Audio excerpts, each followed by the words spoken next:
ಉತ್ತರ ಕರ್ನಾಟಕದ ಹೆಮ್ಮೆಯ ಪಬ್ಲಿಕ್ ನೆಟ್ವರ್ಕ್ ಸುದ್ದಿ ನಿಮ್ಮ ಮನೆಯ ಬಾಗಿಲವರೆಗೆ.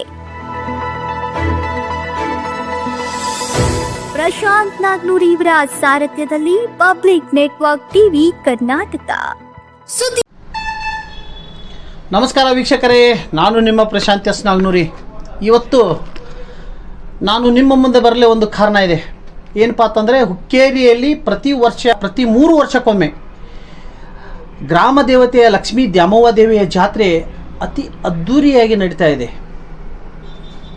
ಲಕ್ಷಾಂತರ ಜನ ಸೇರುವ ಒಂದು ಸಂಭವವಿದ್ದು, ಜೊತೆಗೆ ಈ ಜಾತ್ರೆಯ ಸಮಯದಲ್ಲಿ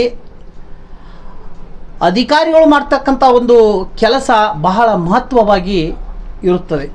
ಏನು, ಜನರಿಗೆ ಬಂದಂಥ ಜನರಿಗೆ ಅಥವಾ ಇಲ್ಲಿ ವಾಸಿಸಿರುವಂಥ ಒಂದು ಕುಟುಂಬಸ್ಥರಿಗೆ ಅತಿ ಮುಖ್ಯವಾದಂಥ ಒಂದು ವ್ಯವಸ್ಥೆ ಅಂತಂದರೆ ಸ್ವಚ್ಛವಾಗಿ ಇರ್ತಕ್ಕಂಥ ಒಂದು ಪ್ರದೇಶವನ್ನು ನಿರ್ಮಾಣ ಮಾಡುವುದು, ಜೊತೆಗೆ ನೀರಿನ ಪೂರೈಕೆಯನ್ನು ಮಾಡ್ತಕ್ಕಂಥ ಕೆಲಸ ಅಧಿಕಾರಿಗಳು ಮಾಡಬೇಕಾಗ್ತದೆ. ಅದರ ಒಂದು ಕ್ರಮನೂ ಕೂಡ ಅವರು ತೆಗೆದುಕೊಳ್ಬೇಕಾಗಿದೆ. ಆದರೆ ಇಲ್ಲಿ ಏನಾಗಿದೆಪ್ಪ ಅಂತಂದರೆ, ರೇಣುಕಾನಗರದ ಒಂದು ಮಾದರಗಲ್ಲಿಯಲ್ಲಿ ಹಳ್ಳದಕೆರೆಯಲ್ಲಿ ಇರ್ತಕ್ಕಂಥ ಜನರಿಗೆ ಕೆಲವೊಂದು ದಿನಗಳಿಂದ ನೀರು ಪೂರೈಕೆ ಸರಿಯಾದ ಪ್ರಮಾಣದಲ್ಲಿ ಆಗ್ತಾ ಇಲ್ಲ ಅಂತಕ್ಕಂಥ ಹೇಳಿ ಒಂದು ಸಮಸ್ಯೆಯನ್ನು ತೆಗೆದುಕೊಂಡು ಪುರಸಭೆಯ ಮುಂದೆ ಕುಟುಂಬಸ್ಥರ ಜೊತೆಗೆ ಖಾಲಿ ಕೊಡಗಳಿಂದ ಪ್ರತಿಭಟನೆಯನ್ನು ಮಾಡ್ತಾ ಇದ್ದಾರೆ. ನೋಡಿ ಸರ್, ನಾವು ನೀರು ಸಲುವಾಗಿ ಬಂದೇವ್ರಿ. ನಮ್ಮ ದುರ್ದೈವ ಏನಂದ್ರೆ, ಹುಕ್ಕೇರಿ ತಾಲೂಕಿನಾಗ ಡ್ಯಾಮ್ ತುಂಬ ಹರಿಯಾತಿದ್ರು, ಹುಕ್ಕೇರಿ ಊರೆಲ್ಲ ಗಟ್ರ ತುಂಬ ಹರಿಯಾತವ್ರೆ, ನಮ್ಮ ಮಾದವನಿಗೆ ನೀರಿಲ್ಲ. ಆಮೇಲೆ ಈಗ ಒಂದು 15 ದಿವಸ ಆಯ್ತು ಸರ್, ಭಾಳ ಸಮಸ್ಯೆ ಮೇಜರ್. ಮೊದಲಿಂದಂತೂ ಐತೆ ಅಲ್ಲಿ ಎಕ್ಸ್ಟ್ರಾ ನಮ್ಮ ಓಣಿಗೆ ಚಾವಿಕ್ಕೆ ನೀರು ಜಾಸ್ತಿ ಬರುವಂಗ ಅಥವಾ ವ್ಯವಸ್ಥಿತವಾಗಿ ತುಂಬಿಕೊಡುವಂಗ ಏನು ಹಾಲು ವ್ಯವಸ್ಥೆನೂ ಮಾಡಾನಿಲ್ಲ. ಆಮೇಲೆ ಯಾವುದು ಪೈಪ್ಲೈನ್ ಎಕ್ಸ್ಟ್ರಾ ವ್ಯವಸ್ಥೆನೂ ಮಾಡಾನಿಲ್ಲ. ಈಗ ಹಿಂದಾದ್ರೂ ಭಾಳ ಸಲ ನಾವು ಹೇಳಿದ್ದೀವಿ. ಆಮೇಲೆ ಈಗ 15 ದಿವಸ ಆಯ್ತು, ಬಟ್ ಯಾವ ಚಾವಿಗೆ ನೀರು ಬರಾನಿಲ್ಲ. ಬಂದ್ರೆ ಒಂದು ಭಾಳ ಅಂದ್ರೆ ಒಂದು 10 ನಿಮಿಷಕ್ಕೆ ಒಂದು ಕೊಡ 2 ಕೊಡ ಬೀಳ್ತಾವೆ. ಬಿದ್ದ ನಂತರ ಮತ್ತೆ ಹೊಳ್ಳಿ ಬಂದಂದ್ರೆ ಮುಗಿದೋತ. ಇವ್ರು ಬಿಟ್ಟಿರ್ತಾರೆ 4-5 ಗಂಟೆಗೆ ಸಾಯಂಕಾಲ ನಮ್ಮ ಕಡೆ ಏರಿಯಾಕ. ನಮಗೆ ಬರ್ತಾವ ರಾತ್ರಿ 10:00 ಬಂದ್ ಮಾಡೋ ಟೈಮ್ಗೆ. ಆಮೇಲೆ ಬಂದು ಮತ್ತೆ ಮುಂಜಾನೆ ಬೆಳಿಗ್ಗೆ ಎದ್ದು ಕೂಡಲೇ 5:00 ಚಾಲು ಆಗಿರ್ತೈತಿ. 6 ಗಂಟೆಗೆ ಅಂದ್ರೆ ಬಂದ್ ಆಗ್ತೈತಿ. 1 ತಾಸು ಅವ್ರು ಬಿಡೋದು 2 ತಾಸು ಬಿಟ್ಟಿರ್ತಾರೆ. ಆದ್ರೆ ಏನ್ರಿ, ಬರೋದ ನಮಗ 10 ಮಿನಿಟ್ 5 ಮಿನಿಟ್ ಅಟ್ಟ ನೀರ್ ಪೂರೈಕೆ ಆಗ್ತಾ ಇಲ್ಲ. ಆಮೇಲೆ ಈಗ ಒಂದ್ ವಾರ ಆಯ್ತು ನಾವು ಎಲ್ಲರಿಗೂ ಹೇಳಿದ್ವು, ಸಾಹೇಬರಿಗೂ ನಮ್ಮ ಅಧಿಕಾರಿಗಳಿಗೂ ಫೋನ್ ಮಾಡಿ ಹೇಳಿದ್ವಿ. ಆಮೇಲೆ ಅಲ್ಲಿ ವಾಟರ್ ಸಪ್ಲೈದಾಗ ನೀರ್ ಬಿಡೋರಿಗೂ ಹೇಳಿದ್ವು. ಅವರು ಬಂದು ನೋಡ್ಕೊಂಡು ಹೋದ್ರು, ಇನ್ನೂವರೆಗೆ ಯಾವುದೇ ವ್ಯವಸ್ಥೆ ಮಾಡಾನಿಲ್ಲ. ಮತ್ತೆ ನಿನ್ನೆವರೆಗೆ ನಾವು ನೋಡಿದ್ರು ಟೈಮಿಂಗ್.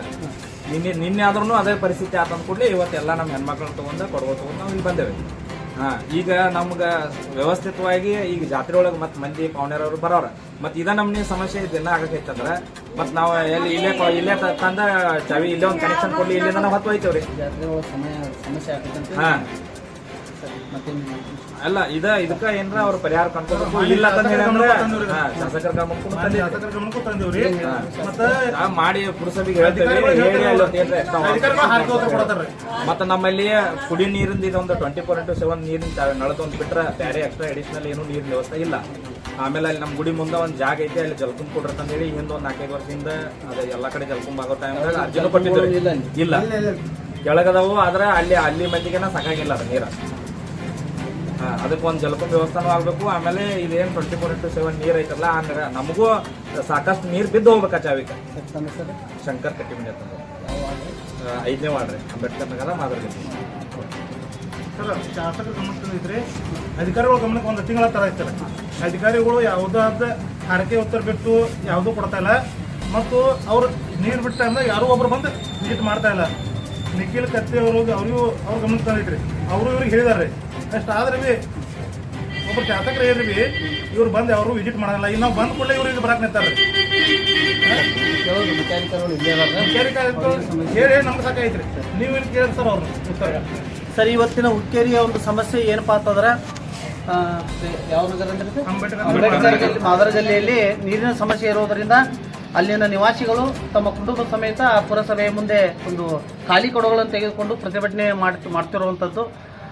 ಈಗ ಅವ್ರ ಸಮಸ್ಯೆಗಳು ಹೇಳಿದ್ದಾರೆ. ಆದರೆ ಇಲ್ಲಿ ಮುಖ್ಯಾಧಿಕಾರಿಗಳಿದ್ದಾರೆ, ಅವ್ರ ಒಂದು ಸಮಸ್ಯೆಗೆ ಯಾವ ರೀತಿ ಸ್ಪಂದನೆ ಕೊಡ್ತಾರೋ, ಯಾವ ರೀತಿ ಅದನ್ನು ಬೇಗನೆ, ಈಗ ಜಾತ್ರೆ ಹುಕ್ಕೇರಿಯಲ್ಲಿ ಮಹತ್ವದ ದಿನಗಳು, ಯಾಕಂತಂದ್ರೆ ಜಾತ್ರೆ ಸಮಯದಲ್ಲಿ ನೀರಿನ ಅವಶ್ಯಕತೆ ಜಾಸ್ತಿ ಇರೋದ್ರಿಂದ ಅವ್ರು ಯಾವ ರೀತಿ ಕ್ರಮ ತಗೋತಾರೆ ಅಂತೇಳಿ ಅವ್ರ ಪುರಸಭೆ ಮುಖ್ಯಾಧಿಕಾರಿಗಳನ್ನ ನಾವು ಕೇಳೋಣ ಬನ್ನಿ. ಈಗಾಗಲೇ ಇಂಥ ಸಮಯದಲ್ಲಿ ಸಂಬಂಧಪಟ್ಟ ಅಧಿಕಾರಿಗಳು ಎಲ್ಲ ಕೆಲಸಗಳನ್ನು ಅಚ್ಚುಕಟ್ಟಾಗಿ ಮಾಡುವಂಥದ್ದಾಗಿರಬೇಕು. ಯಾವುದೇ ಸಮಸ್ಯೆಗಳನ್ನು ಅಲ್ಲಿ ಸಾರ್ವಜನಿಕರು ಹುಟ್ಟುಹಾಕುವಂಥ ಕೆಲಸ ಆಗಬಾರ್ದು. ಮೊದಲೇ ಆ ಒಂದು ಎಲ್ಲ ಕೆಲಸಗಳನ್ನು ಪೂರ್ಣಗೊಳಿಸ್ಕೊಳ್ಬೇಕು. ಆದರೆ ಇಲ್ಲಿ ಅಧಿಕಾರಿಗಳು ಸ್ವಲ್ಪ ತಡವಾಗಿ ಎಚ್ಚರ ಆಗಿದ್ದಾರೆ.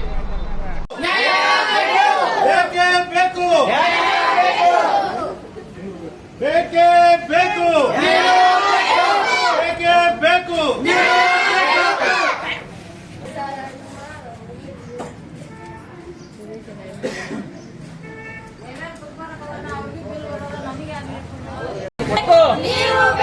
ಬೇಕೇ ಬೇಕು, ಬೇಕೇ ಬೇಕು, ಬೇಕೇ ಬೇಕು. ಅಲ್ಲಿಯ ಸಾರ್ವಜನಿಕರು ಪುರಸಭೆಯ ಮುಂದೆ ಬಂದು ಪ್ರತಿಭಟನೆ ಮಾಡಿದಾಗ ಸ್ಥಳದ ವೀಕ್ಷಣೆಗೆ ಹೋಗ್ತಾ ಇರುವಂಥದ್ದು. ಆದರೂ ಕೂಡ ಪ್ರತಿಭಟನೆಯಲ್ಲಿ ಬಂದಂಥ ಕುಟುಂಬಸ್ಥರಿಗೆ ಅಲ್ಲಿನ ಮುಖ್ಯಾಧಿಕಾರಿಗಳು ಹೇಳಿದರು, ನಮ್ಮ ಸಮಸ್ಯೆಯನ್ನು ನಾವು ಬಗೆಹರಿಸ್ತೀವಿ. ಅವರು ಮೊದಲ ಜಿಲ್ಲೆಯವರು ನಿಮಗೆ ಹೇಳಿದ್ದಾರೆ, ಯಾವುದೇ ರೀತಿಯಲ್ಲಿ ನೀವು ಜಲಕುಂಭಗಳನ್ನು ಕೂಡ ನಾವು ಮಾಡಿಲ್ಲ, ಮತ್ತು ನೀರಿನ ಸಮಸ್ಯೆ ಭಾಳ ದಿನಗಳಿಂದ ಅಲ್ಲಿ ಇರೋದ್ರಿಂದನೂ ಕೂಡ ನೀವು ಯಾವುದೇ ರೀತಿಯಲ್ಲಿ ಗಮನ ಹರಿಸಿಲ್ಲ. ಜಾತ್ರೆ ಸಮಯ ಸಾಕಷ್ಟು ಜನ ಬರೋದರಿಂದ ನೀರಿನ ಸಮಸ್ಯೆ ಜಾಸ್ತಿ ಆಗ್ತದೆ. ಮತ್ತು ಅದಕ್ಕೆ ನೀವು ಯಾವ ರೀತಿ ಕ್ರಮ ತಗೋತೀರಿ ಮತ್ತು ಅವ್ರ ಸಮಸ್ಯೆ ಹೆಂಗೆ ಬಗೆಹರಿಸ್ತೀರಿ? ಈಗಾಗಲೇ ಅವರು ಮಾದರಗಲ್ಲಿ ನಿವಾಸಿಗಳು ಹೇಳಿದರು, ಅವರು ಈಗಾಗಲೇ ನಮ್ಗೆ ಹಲವಾರು ಬಾರಿ ನಮ್ಗೆ ಹೇಳಿದ್ದಾರೆ, ಅಲ್ಲಿ ನೀರು ಪೂರೈಕೆ ಆಗ್ತಿಲ್ಲ, ಅವರಿಗೆ ಸಮರ್ಪಕವಾಗಿ ಪೂರೈಕೆ ಆಗ್ತಿಲ್ಲ. ರಾತ್ರಿ ವೇಳೆಯಲ್ಲಿ ಬರೋದ್ರಿಂದ ಕೆಳಗಿನ ನಿವಾಸಿಗಳು ಅವ್ರು ಏನು ಮಾಡ್ತಾರೆ, ಯಾವುದೇ ನಳಗಳಿಗೆ ಚಾವಿ ಇರೋದ್ರಿಂದ ಎಲ್ಲ ನೀರು ಪೂಲಾಗಿ ಎಲ್ಲ ಗಟ್ಟಕ್ಕೆ ಹೋಗತಿ. ಹಾಗಾಗಿ ಏನು ಏರಿಕೆ ಇರೋದ್ರಿಂದ ಅವ್ರು ನೀರು ಸರಿಯಾಗಿ ಸಫಿಷಿಯನ್ಸ್ ಸಿಗ್ತಾ ಇಲ್ಲ ಅನ್ನೋದನ್ನು ನನಗೆ ಈಗಾಗ 3-4 ಬಾರಿ ಹೇಳಿದ್ರು. ಈಗಾಗಲೇ ನಾವು ನಮ್ಮ ಕಚೇರಿಯ ಸಿಬ್ಬಂದಿಗಳನ್ನು ನೀರು ಪೂರೈಕೆ ಮಾಡುವ ವಾಲ್ಮಾನಗಳು ಕರೆಸಿದ್ದೀನಿ. ಈಗ ತಕ್ಷಣ ನಾವು ಅಲ್ಲಿ ಜಾಗಕ್ಕೆ ಹೋಗಿ ಅಲ್ಲಿ ಕೆಲಸಕ್ಕೆ ಕಾಮಗಾರಿ ಪ್ರಾರಂಭ ಆಗಿದೆ. ಅದನ್ನು ಖುದ್ದಾಗಿ ಪರಿಶೀಲನೆ ಮಾಡಿ ಅವ್ರಿಗೆ ನೀರಿನ ಸಮಸ್ಯೆ ಏನೈತೆ ಅನ್ನೋದನ್ನು ನಾವು ಬಗೆಹರಿಸ್ಕೊಡ್ತೀವಿ. ಆದರೂ ಮತ್ತು ನೀರಿನ ಮಿತಿ ಬಳಕೆ ಮಾಡೋ ಸಂಬಂಧ ಕೆಳಗಿನವ್ರಿಗೆ ಚಾವಿ ಹಾಕೋ ಸಂಬಂಧ ಹೇಳ್ತೀವಿ. ಹುಕ್ಕೇರಿಯಲ್ಲಿ ಯಾವುದೇ ಥರನಾಗಿ ಕುಡಿಯುವ ನೀರಿನ ಸಮಸ್ಯೆ ಇಲ್ಲ. ಆದ್ದರಿಂದ ಅವ್ರಿಗೆ ಒಂದು ಸ್ವಲ್ಪ ದಿಬ್ಬದ ಮೇಲೆ ಇರೋದರಿಂದ ಅವರಿಗೆ ನೀರು ಪೂರೈಕೆಯಲ್ಲಿ ವ್ಯತ್ಯಯ ಆಗೋದಕ್ಕೆ ನಮ್ಮ ಗಮನಕ್ಕೆ ಬಂದದ್ರಿಂದ ತಕ್ಷಣ ನಾವು ಈಗ ಸ್ಥಾನಿಕವಾಗಿ ಹೋಗಿ ಅಲ್ಲಿ ನಾಗರಿಕರಿಗೆ ಯಾವುದೇ ಕುಡಿಯುವ ನೀರಿನ ತೊಂದರೆ ಆಗದಂತೆ ನೋಡ್ತಕ್ಕಂಥ ಭರವಸೆ ಕೊಡ್ತೀವಿ. ಎಷ್ಟು ದೂಷಣೆ ಮಾಡ್ತಿರ್ತಾರೆ ಈಗ ತಕ್ಷಣ ಈಗ ನಾವು ಅದೇ ಜಾಗಕ್ಕೆ ಹೊಂಟಿದ್ದೀವಿ, ನಾವು ಬರ್ಬೋದು. ಅಲ್ಲಿ ಶೀಘ್ರಗಳಿಗೆ ಈ ಜಾತ್ರೆ ಒಳಗೆ ಅವ್ರು ಕುಡಿಯುವ ನೀರಿನ ಸಮಸ್ಯೆ ಬಗೆಹರಿಸೋಣ. ಅವರು ನಮ್ಮ ನಾಗರಿಕರದಾರ, ನಮ್ಮ ವಾರ್ಡ್ನ ಜನ, ನಮ್ಮ ವಾರ್ಡಿನ ಸಾರ್ವಜನಿಕರು, ಅವ್ರಿಗೆ ಯಾವುದೇ ರೀತಿ ಕುಡಿಯುವ ನೀರು ತೊಂದರೆ ಆಗುವಂಥ ನೋಡ್ಬೋದು ಜವಾಬ್ದಾರಿ ಸಹಿತ ನಮ್ದೈತಿ. ಯಾಕಂದ್ರೆ ಇಡೀ ಊರಿನಲ್ಲಿ ಎಲ್ಲ ಕಡೆ ನೀರು ಬರ್ತೈತಿ. ಅವ್ರಿಗೆ ಸರ್ ಅಲ್ಲಿ ಏರಿಕೆ ಜಾಗ ಇರೋದ್ರಿಂದ ನೀರು ಹೋಗೋದಂತ ಹೇಳ್ತಾರೆ ಸರ್. ನೀವು ಒಂದು 4-5 ಕಡೆ ಜಲಕುಂಭಗಳನ್ನು ಯಾಕೆ ನಿರ್ಮಾಣ ಮಾಡಬಾರ್ದು? ಈಗ ಸ್ಥಾನಿಕವಾಗಿ ನಾವು ಹೋಗಿ ಅಲ್ಲಿ ಏನು ಮಾಡೋಕ್ಕೆ ಸಾಧ್ಯ ಇದೆ, ಅವ್ರಿಗೆ ಏನು ಮಾಡೋಕ್ಕೆ ಸಾಧ್ಯ ಇದೆ ಅನ್ನೋದನ್ನ ಸ್ಥಳ ಪರಿಶೀಲನೆ ಮಾಡಿ ಅವ್ರಿಗೆ ನೀರಿನ ಸಮಸ್ಯೆ ಬಗೆಹರಿಸ್ಬೇಕು. ಸರ್ ಈಗ ನೀವು ಹಿಂದ್ಗಡೆನೇ ಮಾಡ್ಬೋದು ಸರ್. ಈಗ ನೀವು ಸಮಸ್ಯೆ ತೊಗೊಂಡವ್ರು ನಿಮ್ಮ ತಾಜ್ ಬಂದಾಗನೇ ಯಾಕೆ ನೀವು ಸಮಸ್ಯೆ ಕೈ ತಗೋತೀರಿ? ಈಗ ಏನಾಯ್ತು ಅಂತಂದ್ರೆ ನಾನು ಈಗ ನೇರವಾಗಿ ಅವ್ರು ನನ್ನ ಹತ್ತಿರ ಬಂದರು, ನಾನು ದೂರವಾಣಿ ಮುಖಾಂತರ ಮಾಡಿದ್ರು. ರಾತ್ರಿ ವೇಳೆಯಲ್ಲಿ 10:30 ಗಂಟೆಗೆ 2 ಸಲ ಹೇಳಿದರು. ಅವ ನಮ್ಮ ವಾಲ್ಮಾನಗಳಿಗೂ ಸಹಿತ ಹೇಳಿದ್ವಿ ಹೋಗಿ ನೋಡುವ ಅಂತೇಳಿ. ಅದು ಇವತ್ತು ಅಚಾನಕ್ಕಾಗಿ ಅವರು ಭೇಟಿ ಹೋಗೋದಕ್ಕೆ ನಾವು ಒಂದು ಸ್ಥಳ ಪರಿಶೀಲನೆ ಹೋಗೋದಕ್ಕೆ ಚಾಟ್ ಆಗ್ಯದ. ಅಂಥದ್ರಲ್ಲಿ ತಾವು ವಿಸಿಟ್ ಕೊಟ್ಟಿದ್ರಿ. ಈಗ ನಮ್ಮ ಮೇಸ್ತ್ರಿಗಳು ಅಲ್ಲಿ ಕೆಲಸ ಮಾಡ್ತಾ ಇದ್ದಾರೆ, ಅಲ್ಲಿ ಹೊಂಟಿದ್ದೀವಿ. ಹೋಗಿ ನಮ್ಮ ಬಗೆಹರಿಸ್ಕೊಡ್ತೀವಿ. ನೋಡೋಣ ಸರ್. ಅಧಿಕಾರಿಗಳು ನಿಮ್ಮ ಸಮಸ್ಯೆಗೆ ಪೂರ್ಣವಾಗಿ ಸ್ಪಂದಿಸ್ತಾ ಅಂತ ಹೇಳಿದಾರೆ. ಅದು ಯಾವ ರೀತಿ ಕ್ರಮ ತಗೊಂಡು ನಿಮ್ಮ ನೀರಿನ ಸಮಸ್ಯೆಯನ್ನು ಬಗೆಹರಿಸ್ತಾರಂತೇಳಿ ಕಾದು ನೋಡೋಣ. ಕೂಡಲೇ ಸ್ಥಳಕ್ಕೆ ಹೋಗಿ ನಿಮ್ಮ ಸ್ಥಳವನ್ನು ಪರಿಶೀಲನೆ ಮಾಡಿ ನಿಮ್ಮ ಸಮಸ್ಯೆಯನ್ನು ನಾವು ಕೂಡಲೇ ಬಗೆಹರಿಸುವಂಥ ಕೆಲಸ ಮಾಡ್ತೀವಿ ಅಂತೇಳಿ ಹೇಳಿಕೆ ಕೊಟ್ಟಿದ್ದಾರೆ. ಆದರೆ ಅಲ್ಲಿನ ಜನರು ಹೇಳಿದರು, ನಮಗೆ ದಿನಾಲೂ 2 ತಾಸು ನೀರು ಬಿಟ್ಟರೆ 1 ಅಥವಾ 2 ಕೊಡ ನೀರು ನಮ್ಮ ಮನೆಗೆ ಬರ್ತಾ ಇಲ್ಲ. ಮೂಲ ಮನೆ ಐತೆ ನೋಡ್ರಿ, ಅಲ್ರಿ ಹೊಸ ಮನೆ ಕೊಡತಾರ್ರಿ. ಅಲ್ಲಿಂದ ಇಲ್ಲಿಗೆ 3 ಕೊಡ ನೀರು ನೀವು ಬಿಟ್ಟಾಗ ಬಂದು ನೋಡ್ರಿ. ಇಲ್ಲ ನೀವು ಬಿಟ್ಟಾಗ ನಾವು ಹತ್ತು ಬಿಡ್ಲಿ ಬಿಡಾವ, ನೀವು ಬಂದಾಗ ಒಂದೆಲ್ಲ ಹತ್ತು ಬಿಡ್ಲಿ ನೀರು ಅಲ್ರಿ. ಈ ನೀರೇ ಇಲ್ರಿ. ಈಗ ಮತ್ತೆ ನಮ್ಗೆ ಏನು ಉತ್ತರ ಹೇಳ್ತಾರೆ ಹೇಳ್ರಿ, ನೀವು ಬ್ಯಾರಲ್ ತೆಗಿ ನೋಡ್ರಿ ಅಂತಾರ್ರಿ. ನಾವು ಒಂದು ಹೊತ್ತು ತುಂಬಾರ್ದ್ರಿ. ಅದ ಅಲ್ಲಿ ನಿಮ್ಮವ್ರು ಅದಾರ ಸಿಬ್ಬಂದಿನ, ನಿಮ್ಮ ಸಿಬ್ಬಂದಿ ಕೇಳಿ ಉತ್ತರ ಹೇಳ್ತಾರೆ ಸರ್.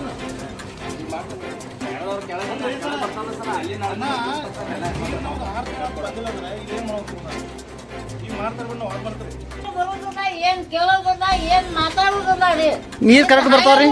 ನೀರು ಕರೆಕ್ಟ್ ಬರ್ತಾವ್ರಿ?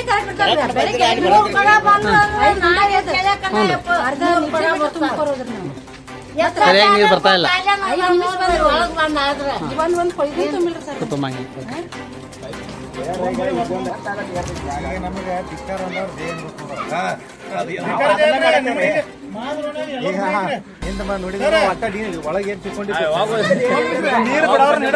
ನೀರು ಬಿಡವ್ರ ನಿಮ್ ಸಾಹೇಬ್ನ ಬಿಡಾರಿ ನಿಖಿಲ್ ಸಾವುಕಾರ ಕರೆಸಿ ನೀವು ಮಹಿಳಾ ಹಚ್ತವ್ರಿ ಇಲ್ಲಿ ಏನ್ರಿ ಮತ್ತೆ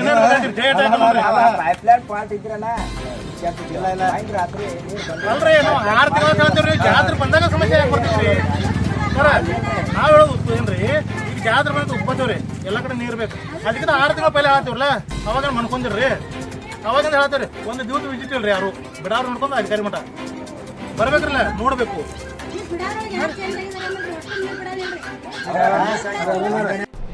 ಯಾವುದೇ ರೀತಿ ಕ್ರಮವನ್ನು ಅಲ್ಲಿ ತೆಗೆದುಕೊಳ್ತಾ ಇಲ್ಲ. ನಮಗೆ ಪ್ರತಿದಿನ ನೀರಿನ ಸಮಸ್ಯೆ ಜಾಸ್ತಿ ಇದೆ. ನಮ್ಮ ಮನೆಗೆ ಸಂಬಂಧಿಕರು ಜಾಸ್ತಿ ಜಾತ್ರೆ ಸಮಯದಲ್ಲಿ ಬರೋದರಿಂದ ನೀರಿನ ಅವಶ್ಯಕತೆ ಭಾಳ ಮುಖ್ಯವಾಗಿ ಇರುತ್ತೆ. ಎಷ್ಟೋ ಥರ ನಾವು ಎಷ್ಟೋ ಸಮಯದ ಒಂದು ತೆಗೆದುಕೊಂಡು ನಾವು ಪುರಸಭೆಗೆ ಈ ಒಂದು ಸಮಸ್ಯೆಯ ಬಗ್ಗೆ ಹೇಳಿದರೂ ಕೂಡ ಅಧಿಕಾರಿಗಳು ಎಚ್ಚೆತ್ತುಕೊಂಡಿಲ್ಲ. ಅದಕ್ಕೆ ನಾವು ಇಲ್ಲಿ ಪ್ರತಿಭಟನೆ ಮಾಡ್ತಾ ಇದ್ದೀವಿ. ಕೂಡಲೇ ನಮ್ಮ ಸಮಸ್ಯೆಗೆ ಸ್ಪಂದನೆ ಮಾಡಬೇಕು ಅಧಿಕಾರಿಗಳು ಕೂಡಲೇ ಅಂತ ಹೇಳಿದಾಗ ಅಧಿಕಾರಿಗಳು ಸ್ವತಃ ಪರಿಶೀಲನೆ ಮಾಡಿದ್ದಾರೆ. ಅಧಿಕಾರಿಗಳು ಅಲ್ಲಿಯ ವಾಟರ್ಮನ್ಗಳು ಅಲ್ಲಿಯ ಸಾರ್ವಜನಿಕರು ಒಂದು ಖುದ್ದಾದ ಸ್ಥಳಕ್ಕೆ ಭೇಟಿಯಾಗಿ ಹೋಗಿ ಅಲ್ಲಿಯ ಸ್ಥಳವನ್ನು ಪರಿಶೀಲನೆ ಮಾಡಿ ಕೂಡಲೇ ಆ ಒಂದು ಸಮಸ್ಯೆಯನ್ನು ನಾನು ಬಗೆಹರಿಸಿಕೊಡ್ತೀನಿ ಅಂತೇಳಿ ಮುಖ್ಯಾಧಿಕಾರಿಗಳು ಒಂದು ಆಶ್ವಾಸನೆಯನ್ನು ಕೊಟ್ಟಿದ್ದಾರೆ. ಆದರೆ ಅದು ಹುಕ್ಕೇರಿಯಲ್ಲಿ ಅದು ಒಂದೇ ಸ್ಥಳವನ್ನು ಪರಿಶೀಲನೆ ಮಾಡದೆ ನಮ್ಮ ವಾಹಿನಿ ಕೂಡ ಅವರಿಗೆ ಆಗ್ರಹಿಸ್ತಾ ಇದೆ. ಬರುವ ದಿನಗಳಲ್ಲಿ ಅತಿ ದೊಡ್ಡದಾದ ಜಾತ್ರೆ ಲಕ್ಷ್ಮೀದೇವಿ ಜಾತ್ರೆ ನಡೀತಾ ಇದೆ. ಎಲ್ಲೆಲ್ಲಿ ಹುಕ್ಕೇರಿಯ ತುಂಬ ಟ್ರಾಫಿಕ್ ಸಮಸ್ಯೆ ಇರ್ಬೋದು, ನೀರಿನ ಸಮಸ್ಯೆ ಇರ್ಬೋದು, ಸ್ವಚ್ಛತೆಯ ಸಮಸ್ಯೆ ಇರ್ಬೋದು, ಜೊತೆಗೆ ಯಾವ್ಯಾವ ರೀತಿ ಜಾತ್ರೆಗಳಲ್ಲಿ ಕ್ರಮವನ್ನು ಕೈಗೊಳ್ಳುವಂಥ ಒಂದು ವ್ಯವಸ್ಥೆಗಳ ಇವೆಯೋ ಅವನ್ನೆಲ್ಲವೂ ಕೂಡ ಪರಿಶೀಲನೆ ಕೂಡಲೇ ಸ್ಥಳಗಳಿಗೆ ಭೇಟಿಯಾಗಿ ಆ ಸಮಸ್ಯೆಗಳನ್ನು ಕೂಡಲೇ ಕೈಗೆತ್ತಿಕೊಂಡು ಸಮಸ್ಯೆಗಳನ್ನು ಬಗೆಹರಿಸುವಂಥ ಕೆಲಸ ಆ ಮುಖ್ಯಾಧಿಕಾರಿಗಳು ಮಾಡಬೇಕಂತೇಳಿ ನಮ್ಮ ವಾಹಿನಿ ಮುಖಾಂತರನೂ ಕೂಡ ನಾವು ಆಗ್ರಹ ಮಾಡ್ತಾ ಇದ್ದೀವಿ. ಜೊತೆಗೆ ಜಾತ್ರೆನೂ ಕೂಡ ಅತಿ ಒಂದು ಸುವ್ಯವಸ್ಥೆಯಲ್ಲಿ ನಡೀಲಿ, ದೇವಿಯ ಆಶೀರ್ವಾದ ಎಲ್ಲರಿಗೂ ಇರಲಿ ಅಂತೇಳಿ ನಮ್ಮ ವಾಹಿನಿ ಮೂಲಕ ನಾನು ಕೂಡ ಕೇಳ್ಕೊಳ್ತಾ ಇದ್ದೀನಿ. ಎಲ್ಲರೂ ಜಾತ್ರೆಯ ಒಂದು ಸಮಯದಲ್ಲಿ ಎಲ್ಲರೂ ಸಹಕರಿಸಬೇಕಾಗ್ತದೆ. ತಾವು ಕೂಡ ಅಧಿಕಾರಿಗಳಿಗೆ ಸ್ಪಂದನೆ ಮಾಡಿರಿ. ನಿಮ್ಮ ಸಮಸ್ಯೆಗಳು ಏನೇ ಇದ್ದರೂ ಕೂಡ ಅಧಿಕಾರಿಗಳಿಗೆ ತಿಳಿಸ್ರಿ. ಕೂಡಲೇ ಅವರು ಬಗೆಹರಿಸಿಕೊಡುವಂಥ ಕೆಲಸವನ್ನು ಮಾಡ್ತಾರೋ ನಮ್ಗೆ ಆಶ್ವಾಸನೆಯನ್ನು ಕೊಟ್ಟಿದ್ದಾರೆ ಅಂತ ಹೇಳ್ತಾ ಈ ವರದಿಯನ್ನು ನೋಡ್ಕೊಂಡು ಬರೋಣ ಬನ್ನಿ ವೀಕ್ಷಕರೇ. ನಮಸ್ಕಾರ. ಅವ್ರ ಸಮಸ್ಯೆ ಐತೆ ಅನ್ನೋದು ನಿಮ್ಗೆ ಗೊತ್ತಾಗುತ್ತೆ. ತಾವು ಬೇಗನೆ ಅವ್ರ ಸಮಸ್ಯೆ ಈ ಜಾತ್ರೆ ಸಮಯದೊಳಗೆ ಅತಿ ನೀರಿನ ಅವಶ್ಯಕತೆ ಜಾಸ್ತಿ ಇರ್ತದೆ. ದಯಮಾಡಿ ತಾವು ಬೇಗನೆ ಕೆಲಸ ನೀವು ಮಾಡ್ಕೊಳಂಥದ್ದು ಆಗಬೇಕು. ಈಗಲೇ ನೀವು ಕಾರ್ಯಪ್ರವೃತ್ತಿ ಆಗ್ತಿರೋ ಅಥವಾ ಏನಾದ್ರು ಟೈಮಿಂಗ್ ತೊಗೋತಿರೋ ನಾವು ಹೇಳಿದಾಗ ನಮ್ಮ ಸಮ್ಮುಖದಲ್ಲಿ ನಾವೆಲ್ಲ ಇದನ್ನು ವಿಸಿಟ್ ಮಾಡಿದ್ದೀವಿ. ನಾವು ಮಾಧ್ಯಮದವ್ರು ಬಂದ ತಕ್ಷಣ ಇವ್ರು ಬಂದಿದ್ರು, ಕಚೇರಿ ಬಂದಾಗ ತಮ್ಮ ಸಹಿತ ನಾವು ಬಂದೀವಿ, ಸ್ಥಳ ಪರಿಶೀಲನೆ ಮಾಡಿದ್ದೀವಿ. ನಮ್ಮ ಕೆಳಂತ ಸಿಬ್ಬಂದಿಗಳನ್ನ ಈಗ ತೀವ್ರಗತಿಯಲ್ಲಿ ಕಾಮಗಾರಿ ಕೈಗೊಳ್ಳಕ್ಕೆ ನಾ ಆದೇಶ ಮಾಡಿದ್ದೀನಿ. ಯಾಕಂದ್ರೆ ಇದು ಮುಂಬರೋ ಜಾತ್ರೆದೊಳಗೆ ಅವ್ರಿಗೆ ಎಲ್ಲ ಮನೆಗೆ ಬೀಜರು ಬರ್ತಿರ್ತಾರೆ. ಯಾವುದೇ ರೀತಿ ಕುಡಿ ನೀರಿನ ತೊಂದರೆ ಆಗಬಾರ್ದು ಮಾಡಿದ್ದೀವಿ. ಅದರಿಂದ ನಾವು ಈಗ ಸದ್ಯ 2-3 ದಿವಸದಲ್ಲೇ ಇದನ್ನು ಕಾರ್ಯಕ್ರಮ ಮುಗಿಸೇ ಕೊಡ್ತೇವೆ. ಸರ್, ನಮ್ಮ ವಾಹಿನಿ ಮುಖಾಂತರ ಇನ್ನೊಂದು ಕೇಳ್ತಾ ಇದ್ದೀನಿ. ನೀವು ಸಮಸ್ಯೆ ಬಂದಾಗ ತಾವು ಎಚ್ಚೆತ್ತುಕೊಳ್ಳದೆ ಈ ಗ್ರಾಮದಲ್ಲಿ ಅಂದರೆ ಹುಕ್ಕೇರಿ ಗ್ರಾಮದಲ್ಲಿ ದೊಡ್ಡದಾದ ಜಾತ್ರೆ ನಡೀತಾ ಇದೆ ಸರ್. ಲಕ್ಷಾಂತರ ಜನ ಸೇರುವಂಥ ಒಂದು ವ್ಯವಸ್ಥೆ. ಈ ಹುಕ್ಕೇರಿಯ ಒಂದು ಸುತ್ತಮುತ್ತಲಿರ್ತಕ್ಕಂಥ ನೀರಿನ ಸಮಸ್ಯೆ ತಾವು ಪರಿಗಣಿಸಿ ಎಲ್ಲೆಲ್ಲಿ ನೀರಿನ ಸಮಸ್ಯೆ ಇದೆಯೋ ಅಲ್ಲಿ ತಾವು ಖುದ್ದಾಗಿ ಹೋಗಿ ಭೇಟಿಯಾಗಿ ಪರಿಶೀಲನೆ ಮಾಡಿ ನೀವು ಆ ನೀರಿನ ವ್ಯವಸ್ಥೆ ಕೆಲಸ ಮಾಡಿಕೊಡುವಂಥ ಒಂದು ಕೆಲಸ ಆಗ್ಬೇಕಂತೇಳಿ ನಮ್ಮ ವಾಹಿನಿ ಮುಖಾಂತರ ಕೇಳ್ತಾ ಇದ್ದೀವಿ. ಏನು ಹೇಳ್ತೀರಿ ಸರ್? ನಮ್ಮ ಸೂಚನೆ ಪ್ರಕಾರ ಈಗಾಗಲೇ ನಾವು ಹುಕ್ಕೇರಿಯಲ್ಲಿ ಯಾವುದೇ ರೀತಿ ಕುಡಿ ನೀರಿನ ತೊಂದರೆ ಇಲ್ಲ. ಕೆಲವೊಂದು ಈ ಪ್ರದೇಶದಲ್ಲಿ ಅನಿವಾರ್ಯ ಏರಿದ್ದ ಪ್ರದೇಶದಲ್ಲಿ ನೀರು ಸಫಿಷಿಯಂಟ್ ಆಗಿ ಬರ್ತಾ ಇದ್ದ ಕಾರಣ ಆಗೈತಿದೆ. ಈಗ ತೀವ್ರಗತಿಯಲ್ಲಿ ಕಾಮಗಾರಿ ಕೈಗೊಂಡವರಿಗೆ ಕುಡಿ ನೀರಿನ ಸಮಸ್ಯೆ ಬಗೆಹರಿಸಿಕೊಡ್ತೀನಿ. ಆದರೂ ಸಹಿತ ಜಾತ್ರೆಯಲ್ಲಿ ಯಾವುದೇ ರೀತಿಯಾಗಿ ನಮ್ಮ ಪುರಸಭೆ ವತಿಯಿಂದ ಸ್ವಚ್ಛತೆ ಕಾರ್ಯ, ಕುಡಿಯುವ ನೀರಿನ ಕಾರ್ಯ ಹಾಗೂ ಬೀದಿ ದೀಪಗಳನ್ನು ಸಮಗ್ರವಾಗಿ ಪೂರೈಕೆ ಮಾಡ್ತೇವೆ ಅಂತೇಳಿ ನಮ್ಮ ವಾಹಿನಿ ಮುಖ ಹೇಳಕ್. Thank you sir. Thank you.